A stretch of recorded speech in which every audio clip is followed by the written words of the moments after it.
Federal agents in Spokane raided several medical marijuana dispensaries today, enforcing federal law that makes selling or possessing marijuana illegal. But for some families, that drug is a godsend in treating a variety of diseases. 2-year-old Cash Hyde was diagnosed last year with a stage 4 brain tumor.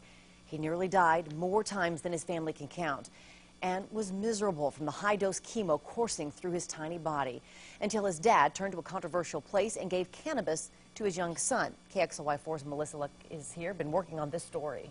Yeah, controversial, Robin, is an understatement. Medical marijuana is a political football both here in Washington and in Cashie's home state of Montana. But his father said to me, when your child is dying of cancer, you'll do anything you can to help. His choice defied doctors, but he says saved Cashie's life. June 21st, 2008 is a day Mike and Callie Hyde will never forget. He was just a healthy little boy, born there in Missoula. Cash Michael Hyde's very first birthday, a family now complete. They never could have imagined the journey little Cashie's life would take. He was just your average, happy little kid, and then he just started to get sick. It was shortly before Cashie's second birthday when Dad Mike knew something wasn't right. Well, he started being very tired, sleeping a lot, very cranky. He started to throw up. We started taking him to the doctor, and the doctor would tell us that he had mono. For 6 weeks, it was the same diagnosis over and over, but Mike refused to accept what doctors were telling him. He knew, like any parent would, that something was terribly wrong. I was like, it feels like he's dying in my arms. We need to take him somewhere else, you know, and so we took him to the ER, and that's when they did a CAT scan on him, and they found a 4.5 centimeter tumor in his brain. They loaded him up, and they were gone to Salt Lake City within a matter of a couple hours of finding the tumor. At Salt Lake's Primary Children's Hospital came the devastating news. Their little boy was facing incredible odds. Brain surgery revealed a peanut tumor wrapped around Cashie's optic nerve. When we arrived in Salt Lake in May, Cashy was so sick that, I mean, his eye was starting to get pushed out. He was sleeping 16 to 18 hours a day. He was vomiting. He was pretty much as sick as, you know, you can get without being, you know, on your deathbed. Doctors cut into Cashie's brain to remove what they could, only about 10% of the tumor. The Hydes could only hope aggressive treatment could get the rest. 3 rounds of chemo followed by stem cell rescue, then 3 rounds of high-dose chemo after that. A difficult treatment plan for anyone, so imagine what it did to a 2-year-old kid. So the first night of chemo, we did 10 hours with the seizures down in the ICU. And, you know, the doctors told us then he could have brain damage from these seizures. We don't know where it's going to be in the morning, just going to have to wait and find out. Cashie spent his second birthday in a hospital bed, swollen and sick from the medication intended to save his life. Doctors were uncertain he would make it to his 3rd birthday. It's overwhelming, I guess, to say the least, and we had a lot of scary things happen in June. He got a blood infection, went into septic shock, went to the ICU, ended up coding, and they had to resuscitate him. I was standing like 2 feet away. I had to watch the whole thing. There was a lot of days we were getting told we weren't going to beat it. You know, you're not going to take him home. He is going to die. And those are the days where you really got to really believe. They believed and they prayed. High-dose chemo was killing his cancer, but it was making Cashie sicker than ever. He was taking 120 milligrams a day of 5 different drugs to try to make him comfortable. But that, Mike said, wasn't helping ease Cashie's pain. That's going to help get the tape off. I'm going to hold this, okay? By the end of September, he had gone 40 days without eating. He was vomiting 9 to 10 times a day. He couldn't lift his head off his pillow. He was literally laying there shivering in his bed. And the doctors came in, and I said, is there anything we can do for Cash? The doctors had no answers, so Mike found his own. Relief in the form of a controversial oil, cannabis, illegal for you and I to possess, and something Cashie's doctors wouldn't even discuss.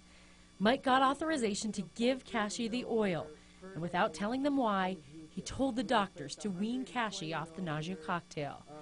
Inserted through Cashie's feeding tube, a tiny amount of oil replaced all those drugs.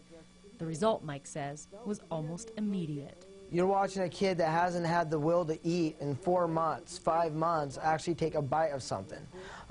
He hadn't eaten a thing in 40 days, and it was really incredible just to watch him take a bite of a piece of cheese, you know. It's showing that he wants to live. There you go.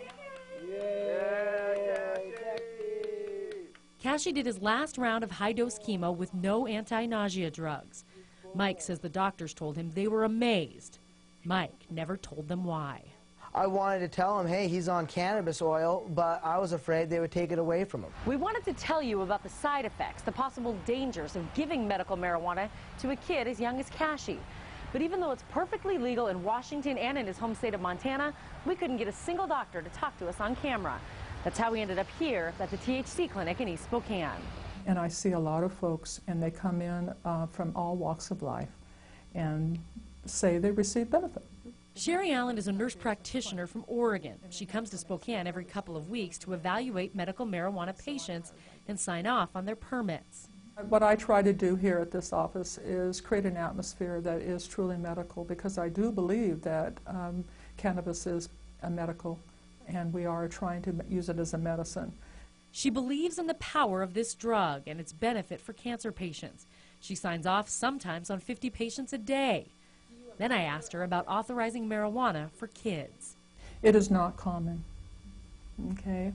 And I'm not going to say whether or not I've authorized for a child. It's a typical answer, as doctors are concerned about federal law and company policies.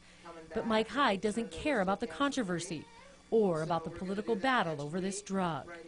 He cares that his son survived and is convinced not only did the cannabis oil make Cashy feel better, it prevented long-term damage to his organs. For Mike, the living proof is in this vibrant 2-year-old boy. Yeah, it's very controversial, it's very scary, but there's nothing more scary than about losing your child. A week after we did this interview, Cashy was back in Salt Lake for scans, finding out he's cancer-free. He's back home in Missoula, back with his family, back to teasing his big brother Colty. Cashy will spend his 3rd birthday like every kid should, with the fight of his life behind him.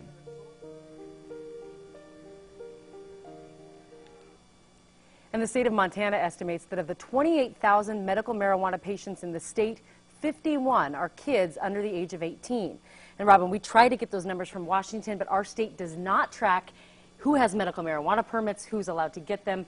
It's just simply not tracked, so we have no idea here in Washington. And after today's raids, we kind of understand that it might be even longer before we have any more answers. That's right, and that's something that we talked to the Hydes about at the time. We did this interview a couple of weeks ago, and that's the one thing Mike said, whether you agree with it or not, every time they take down one of these dispensaries, there might be a kid or someone in a hospital somewhere that depends on it. So everybody involved just wants the government and the jurisdictions to just get it sorted out. And you can make comments on this story and let us know what you think on KXLY.com later tonight. Thanks so much. Well, Cash's family got tremendous support from friends, family, and strangers during his treatment. Now they're paying it forward. The Cash Hyde Foundation raises money and provides things like these reggae runners to children's hospitals. They donated several to Sacred Heart Children's Hospital earlier this month. The vehicles are outfitted with IV poles so kids undergoing treatment can get out of the rooms and have a little fun.